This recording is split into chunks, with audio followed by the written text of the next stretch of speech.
What's up, guys, and welcome back to the Best Friend Files. Today, we are covering something a little unexpected. Just kind of came up in front of me on my phone. What attracted me to the title is Country Diddy, which is the description Dave Portnoy from Barstool Sports is using for very famous country music singer Zach Bryan. It's a diss track. I haven't listened to it yet, but it's here, so I could if I wanted to. But I don't yet, because first, we want to talk about Zach. And speaking of Diddy, I think on the way to Diddy, it's good to make a pit stop in like red flag town, because Diddy is obviously what happens when you ignore multiple red flags. You're going down red flag highway, you're crossing red flag intersection, you're getting on the red flag train, you don't care. But Zach is maybe in a place where we can draw attention to some of the traits that are becoming popular, especially for famous abusive men, and hopefully shed some light on how we get to from country Diddy to Diddy to, what's it, defamed? From country Diddy to defamed Diddy? Does that make sense? Yeah, I think that would be the appropriate word. All right. So Zach Bryan's ex, Brianna aka Brianna Chickenfry, has spoken out because they broke up after about a year, and he announced it the next day, and she had no idea he was gonna do that. And then she also said that he offered her $12 million to sign an NDA to not talk about their relationship, which, if you're going to pay me $1 million a month for how long I dated you to not say what happened, what did you do? Nothing good. Right, that is especially because homeboy is new to the scene. It's not like he's been selling out stadiums for years. So how does this guy even have $12 million to be offering her via an NDA? Yeah, he's super new. He's new money. He's new money. To go back kind of as far as I could, he has an ex-wife named Rose Madden. She was in the military with him for the U.S. Navy. She got a degree in anthropology while serving in the Navy, and she also lists herself as a digital creator. She does content, and as of October 24, she's got 22,000 followers. She was also on the cover of Zach Bryan's 2020 album named Elizabeth, which is her middle name, Elizabeth spelled with an S. However, he then changed the album cover to make it just his name on a black canvas. So he actually included her and her voice in several songs on that album named after her. And there are songs having to do with their relationship and the problems in it, where he talks about drinking. He says that people wanted him to go to therapy, all in the song lyrics. While they were going through their divorce, there's rumors, nothing that I'm able to confirm. There was this other girl, Deborah Pfeiffer, and so he dates her next. They date for a year. They don't talk about why they split, but then he posts, "For transparency and with respect, I am letting everyone know Deborah and me went our separate ways about a week and a half ago. Things are mutual between us. We're leaving with plenty of memories and good times. I beg so much that everyone respects her and my privacy through a hard time." So that was in May.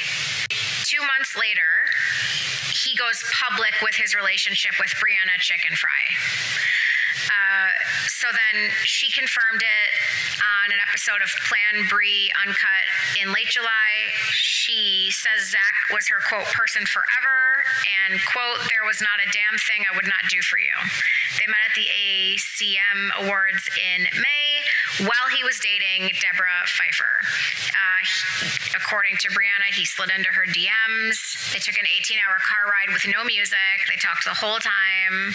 He writes after they break up, quote, Brianna and I have broken up with each other, and I respect and love her with every ounce of my heart. She has loved me unconditionally for a very long time, and for that, I'll always thank her. I have had an incredibly hard year personally and struggled through some pretty severe things. I thought it would be beneficial for both of us to go our different ways. I just want to stop right here because he opens up this quote. Number one, she does not know that he is going public with their relationship ending. So what I'm going to start painting is a narcissistic personality and someone who has a really big obsession with control, and this is going to come out in control of information. So they break up. They're both famous. You either decide you're going to go public or not. It's not just like up to the winds, like the rest of us peasants. So she had no idea. He goes public.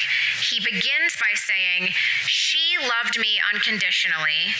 Then he goes on to say that they've broken up with each other. Then he goes on to say, I thought it would be beneficial for both of us to go our different ways. So he's in the same breath saying that it was a mutual breakup and that it was his decision for them to have a mutual breakup. It also, while talking about a breakup, says that he has been through an incredibly hard year personally and struggled through some pretty severe things. While these aren't indicated, it's keeping a huge focus on him and trying to elicit empathy and pity or whatever other attention emotions towards him and his very difficult plight. Then he goes on to say he's not perfect and never will be. Please respect Brianna's privacy and space, and if you have it in your heart, mine too. So this is a super passive-aggressive way of getting attention, but trying to feign that you care about someone else.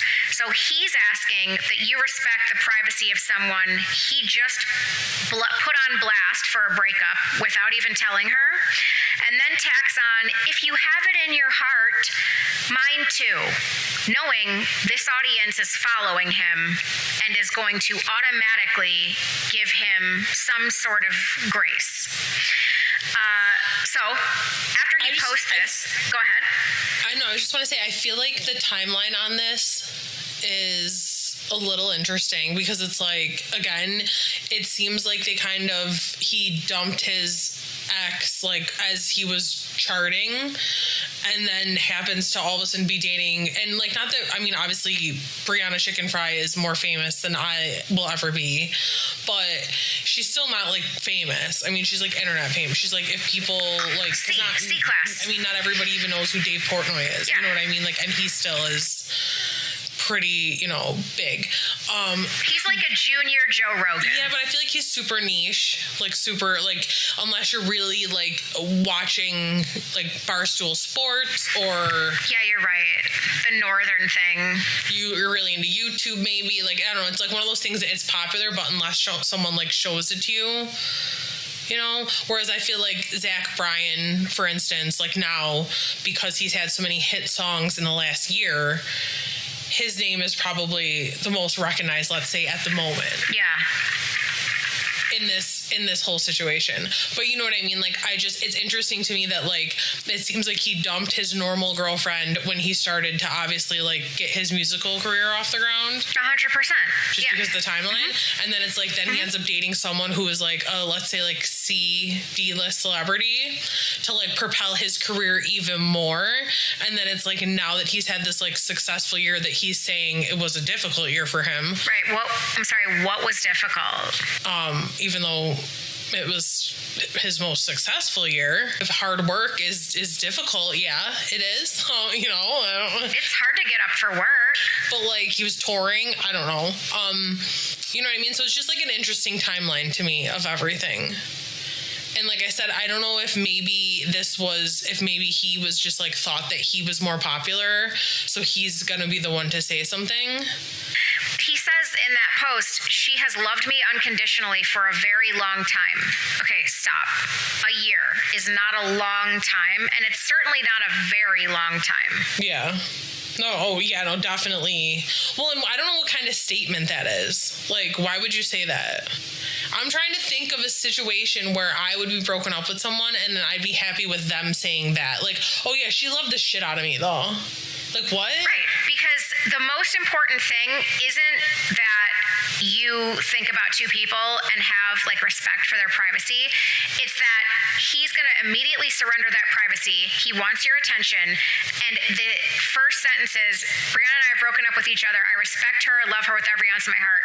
Then next is, she has loved me unconditionally for a very long time, and for that I'll always thank her. You're just like, before we get into it, she's obsessed with me. And then next is about his problems that he's had. Yeah. Like, I really loved her. She's obsessed with me. And it was a really and I don't know, maybe he is struggling with something personally, but I just feel like, to me, the timeline here is like, this is an opportunistic, you know, like you said, potentially narcissistic, because even the language in that post is it's just all me, I. Yeah, exactly. And it only mentions her in relation, obviously, to himself. Yes, to do something because of him. So even if you do something for her, it's because of him. Yeah. I also hate to say it, but, like, I feel like musicians, you know, they're tough. It's got to be really tough to date a musician. Yeah. I mean, yeah. So after the post, soon after, Brianna wrote, "Hey guys, I'm feeling really blindsided right now," adding she would take some time off social media to heal privately. And then in a YouTube video, she said she had no idea Zach was going to announce their breakup on Instagram. She said she has been, quote, crying for days. She then added, quote, "How can you give someone everything and love them so unconditionally, give every ounce of yourself to someone and be discarded in a few days?" So the Swifties have jumped on board here, and I was wondering what the hell that's about. So he tweets Eagles and then a greater than arrow, and then Chiefs. So Eagles over Chiefs. Then Kanye with the greater arrow, and then obviously smaller side is at Taylor. And then who's with me? This was the most unprompted retaliation ever. No, Taylor Swift said nothing to him, about him. Nobody did anything. Of course, a tidal wave of Taylor Swift fans lost their ever-loving minds. And so this is his apology. Guys, I love Taylor. I was listening to TTPD last night, which I guess is short for one of her albums. Is he a Swiftie? The Tortured Poets Department, yeah. Okay. And thank you, Amy, came on, and I drunkenly tweeted about Kanye. If anyone took it serious, please know I love both artists a lot and think we're in a really beautiful time of music. He promptly deactivated his Twitter/X account, which was still down at the time of this article. His Instagram is still active, and in his stories, he posted a long statement accompanied by an audio clip of Swift's Fortnite, and it says, "For the record, guys, I wasn't coming for Taylor the other night. I was drunkenly comparing two records, and it came out wrong. I know there's a lot of stuff that clouds around Ye, and I was speaking purely musically. I love Taylor's music and pray you guys know I'm human and tweet stupid things often. Hope one day I can explain this to her. Twitter gets me in trouble too much, and I'd say it's best I stay off it. I would love to know if he is back on it. I'm sorry to any Taylor fans I pissed off or let down. Love you guys, and I'm trying my best." So where he posted it, he deleted the app, and then he got on another app to further apologize. In a follow-up story, using Taylor Swift's The Albatross in the background, he again posts, quote, "I've been going through a hard time in my own life, and I think I was projecting a little. To be completely honest, it just came off as rude and desensitized to Taylor. I respect her so much as a musician that the last thing I want people thinking, I don't appreciate and love what she has done for music." In two more stories, he continues to praise Taylor, saying, quote, "A force of nature for as long as we've all been growing up, and I admit that. I'm going to take a breather from tweeting stupid stuff, finish my tour, and ground myself somewhere somehow in the midst of all this. And then he reiterates, quote, "Don't drink and tweet." Like, what in the absolute fuck? To my knowledge, Taylor Swift has not. When were these tweets happening? September 17th was the first one. And then, this year? And then by the 19th, 2 days later, he had tweeted and Instagrammed 3 or 4 additional times. Which, like, Zachary? And wait, when did him and Brianna Chickenfry break up? Because this is just like pure media horror. Hang on. Things happening here. Like, start a feud with Taylor Swift. Come on. October 22nd, he said that they broke up. And That's she the said, day he said they broke up? Yeah, on October 22nd. And she says, quote, "I just woke up to Zach posting on his Instagram that we broke up. I had no idea the post was going up. He didn't text me. He didn't call me. I just woke up to a bunch of texts being like, 'Are you okay?' The 25-year-old shared she'd been crying for 5 days straight and was feeling completely blindsided." Yeah, because this was the day after. This was the day. So they broke up the 21st, and the next day he was like, "You know what I really need for my healing? I need to go public, online, and I need to also talk about how hard it is for me right now." Yeah. And it's just like, but that's what I mean, like with the Taylor Swift thing too. Like, the only reason you would do that is because you're like, okay, what can I do to like bring attention to myself, even if it's bad? Like, I'm just not buying. Like, this guy is just like, he's doing whatever he can to get people to write his name in a tabloid or like the news or an internet article. She said, quote, "I wanted to heal privately, and I didn't even know he was going to post that." She thanks her fans for like the messages, but was like, really didn't want it to be public. I just wanted to like be hurt for a week, lay in bed, maybe not the next day have to respond to 1 trillion people. Would have been great. I also feel like it's amazing how there's so many celebrities that don't have to deal with this stuff. Like, they don't. Like, they literally do. They just don't do it. Like, they don't have to explain to people who they're dating. They don't have to explain to people who they broke up with, if they broke up with them. Like, everyone else just speculates. So it's like, you don't have to. Like, Zach Bryan, I know you think you're like the next coming of the Lord, but like, no one cares. Like, you really don't you didn't have to tell anybody what was going on in your life. You know what I mean? I feel like they act like they have to because it's like an ego thing. It's like, I gotta update the people. They're gonna keep asking. Well, that's the whole thing, is that it's an act. You don't feel obligated to tell anybody. You don't feel like you owe it to somebody. You just want people to look at you and talk to you and talk about you. And if you have to decimate this woman who, quote, loved you so much for a year, whatever. I guess you really do. You're so thankful. I hope you're never thankful to me for anything, because oh my God. So this article is from November 8th. It talks about how fans are placing new scrutiny on his relationship with Rose Madden, which he finalized their divorce in 2021, because Brianna said that he offered to pay her to remain silent about alleged emotional abuse that happened. So she says, quote, "The last year of my life has been the hardest year of my life dealing with the abuse from this dude." And she said this on her BFF's podcast. Hey, we didn't steal your title, but I really like it. During her BFF's podcast on November 7th, quote, "I'm still scared right now because I'm scared of him still. My brain's rewired. I'm scared to make him mad." Among her accusations against Zach was him judging her outfit at the 2024 Golden Globes and his team offering to pay her $12 million for her silence following the split. It says, before airing the podcast, LaPaglia, i.e. Chickenfry, posted an Instagram story of 2 cakes with very telling messages written in icing. One had the words "smallest man" on it, which refers to a diss track about Zach that her podcast host Josh Richards and Dave Portnoy released. The other cake read, "For Bree, Rose, and Deb." If you're making like a vigilante statement like that it's for these 3 other women, I don't know, it's it doesn't sound good.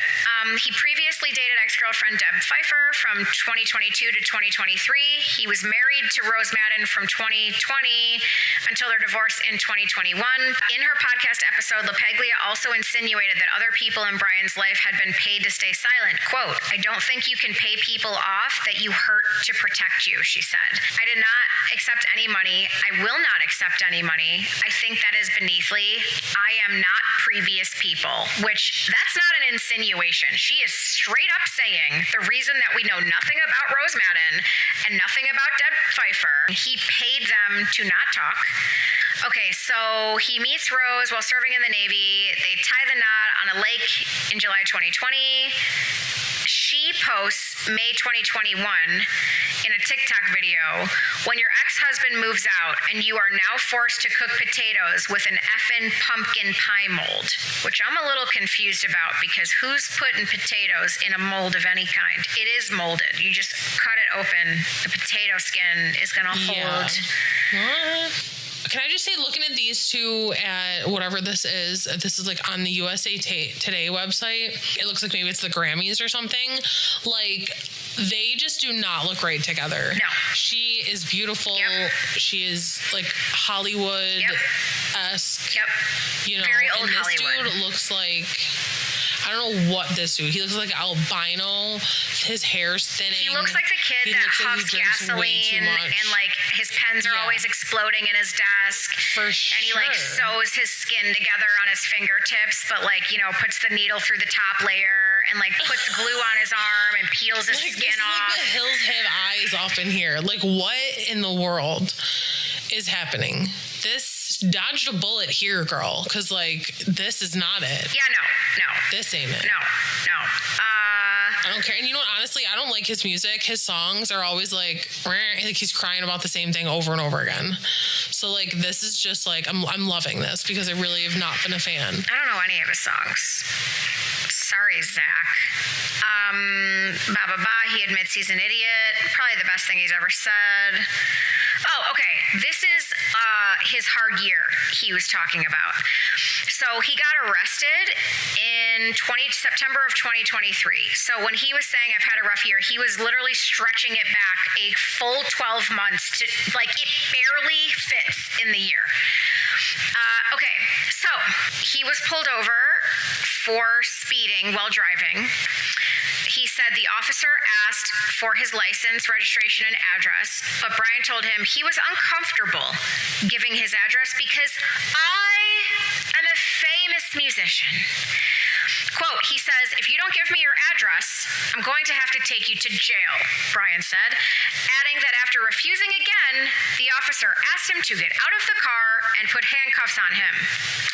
After talking about the situation with the officer and explaining why he didn't want to give the officer his address, he eventually did provide it. The officer ultimately let him go. Quote, "It frustrated me a lot because I didn't know if I had a right to refuse giving him my address or not." Pause. So this guy's been in the military. He's been to college. He's in the Navy for 8 years. Somebody tell me how he doesn't know if he has a right to refuse giving an address or not. He knew exactly what he was doing, and he knew he was going to get arrested, and he knew that he was going to get let go, and it was probably all set up so that he could be, again, in the media. This guy is like, come on, you're telling me that this isn't like the playbook? It's like, get arrested for something, but not really.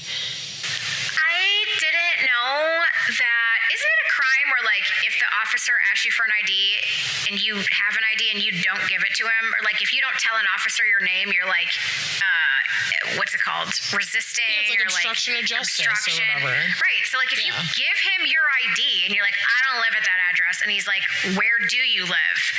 So he says he gets out of the car and law enforcement tells him to get back in it. And he's like imitating the conversation, and he says, quote, he's like, "Get back in your vehicle or I'm going to have to take you to jail." Like a dumbass, I said, "Take me to effing jail. What do you mean?" Brian said he, quote, got too lippy with the officer and didn't help his situation at all. Shocker. I'm very shocked that this guy is having an issue with any type of disciplinary authority. Yeah, like Shocker. so weird. It's so weird. He said after being handcuffed, he was, quote, mouthing off like an idiot. He kept interrupting the responding officer and was taken to jail for what he said was a few hours. Quote, when I got there, it lightened up because I cooled off a bit. The cop and me ended up shaking hands. I ended up apologizing online because I realized my actions didn't reflect who I was as a person. He said he still has to, quote, deal with the legalities of the arrest and thanked those who defended him online. Anyone who defended this online, you are an idiot, and no one should thank you for any contribution that you made in that vein. You should be reprimanded. Also, this guy is chronically online. How old is he? Like, he's like chronically online. He was born in 96, so he's like 27 to 28. Okay. He's almost 30. He's creeping on 30. Yeah. Chronically online behavior, Zach. Chronically online behavior. He got an obstruction charge, as we literally just fucking said. We have not been in the military, and we knew that. Okay. I need to tell you the actual story because that is not what happened. So... What do you mean? Yeah, he's an idiot. He didn't get pulled over for speeding. What are you talking about? Yeah, I know. It's unbelievable. Okay. Okay, Brian, this is what actually happened. Brian's private security was in an SUV. He was driving separately in a pickup truck. The SUV with his private security was pulled over for speeding. The SUV pulls over for the traffic stop, and then Zach's like, what? I want sirens. So he pulls up next to the SUV, which, real quick, this is a traffic stop. You're in a road. Imagine we're on a highway. The cop is behind you. You pull over to the side of the road. In Florida, I don't know where, this was in Oklahoma. I don't know how it is there, but in Florida, if someone's pulled over on the shoulder, you can't even be in the lane next to the shoulder. You have to move over to give that officer room to use basically the entire lane next to him if he needs to. So the whole thought process of this dumbass pulling up next to the SUV means that he's either in the road or partially in the road, and also putting everyone else on edge because who are you, sir? Yeah. Like, he pulls up next to the SUV. A few minutes later, he gets out of his truck and walks up to the trooper and says, quote, wondering what is taking so long. This other officer says, Bertram, who's the state trooper that Zach apparently feels is his friend, he informs the male he needed to get back in his truck, to which he did not comply. He was told a second time to get in his truck and that he is interfering with his police duties, and if he does not comply, he will be taken to jail. Brian responded saying, I'll go to jail. Let's do it. I can't even, now he's got a little mugshot online. He's like, this dude is too much for me. He did like a 2 or 3 hour interview with Joe Rogan, and I found the transcript, and it was so painful. Oh my God. She was 49 and died of a heart attack, his mom, but that was because of her longtime struggles with alcohol.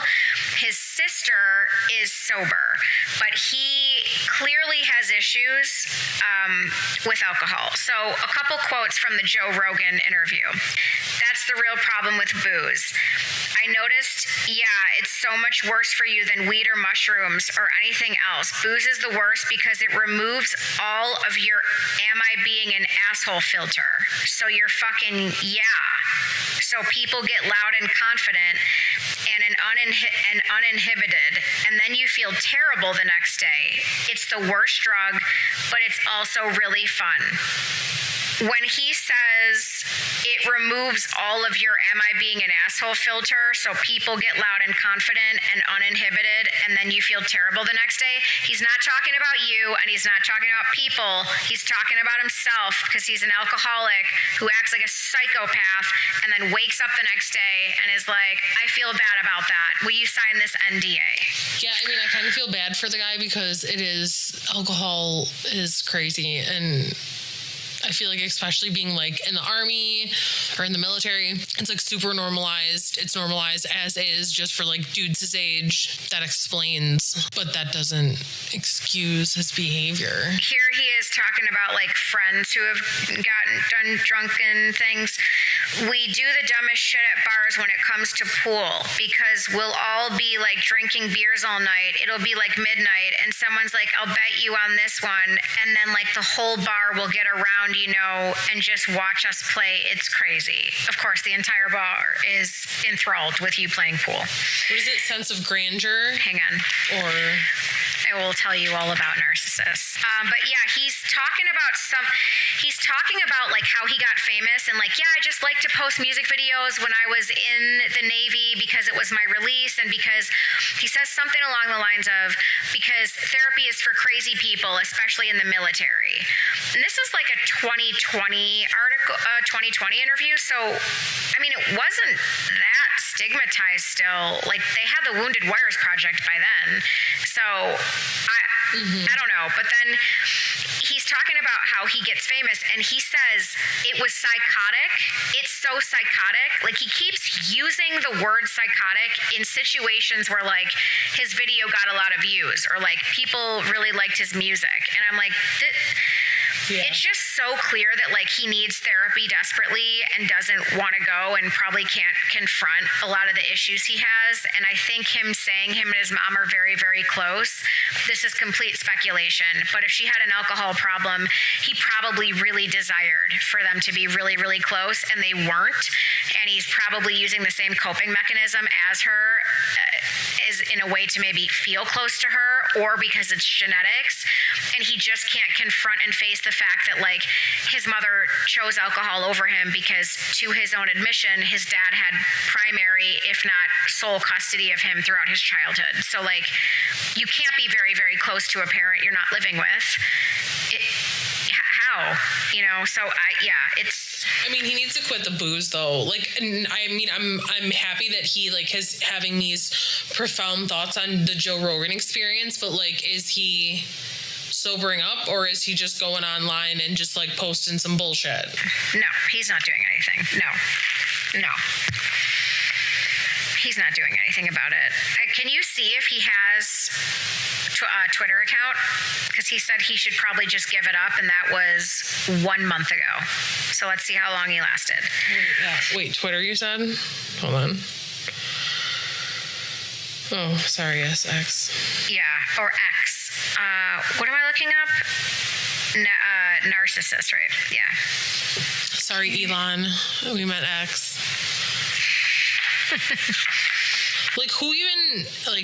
Who even uses X though, for real? Nobody. It freaking sucks. I remember my friend first telling me about it, like, oh my God, you would love Twitter. It's all words, and you can only post like 200 characters. And I was like, that feels kind of limiting. And she's like, it is. It forces you to say something really powerful. And I was like, I hate it. I don't like that idea. I just right away was like, you need to give me so many more lines, because I have to ramble for 45 minutes just to feel good about myself. Narcissistic personality disorder in the DSM-5-TR is defined as a pervasive pattern of grandiosity, need for admiration, lack of empathy, beginning in early adulthood, present in a variety of contexts, as indicated by 5 or more of the following 9 symptoms: grandiose sense of self-importance, Example would be exaggerating achievements and talents, expects to be recognized as superior without those achievements. 2 is preoccupied with fantasies of unlimited success, power, brilliance, beauty, or ideal love. 3 believes that he or she is special and unique and can only be understood by or should associate with other special or high status people. 4 requires excessive admiration. 5 has a sense of entitlement. Example, unreasonable expectations of especially favorable treatment, like walking up to a state trooper and asking why it's taking so long when he's literally not even talking to you, or automatic compliance with his or her expectations. 6 is interpersonally exploitive. Example, takes advantage of others to achieve his or her own ends, like not telling your other famous girlfriend that you are going to post about your breakup the following day on your very large followed social media platform. Lacks empathy, unwilling to recognize or identify with the feelings and needs of others, not even thinking about telling that ex-girlfriend and just sort of doing it. 8 is often envious of others or believes that others are envious of him or her.